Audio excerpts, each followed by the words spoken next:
the head of judiciary,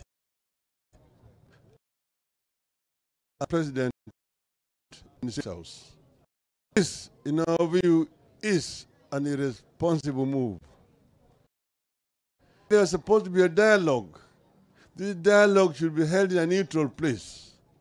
State House is the head of the executive, it's the seat of the executive.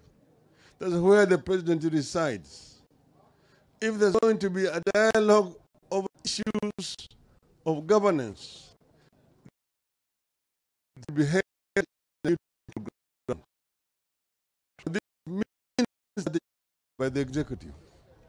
The judiciary is being held hostage by the executive. And we've seen this before. It should happen under the rule of Mr. Moi. And we have tried to caution the country of justice not to go to bed. An unfortunate,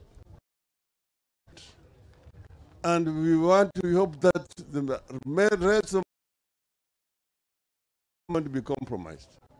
We want the judges to remain firm and do their work in accordance with the law and the constitution of our country. This was a statement that we wanted to make today. Thank you very much. No.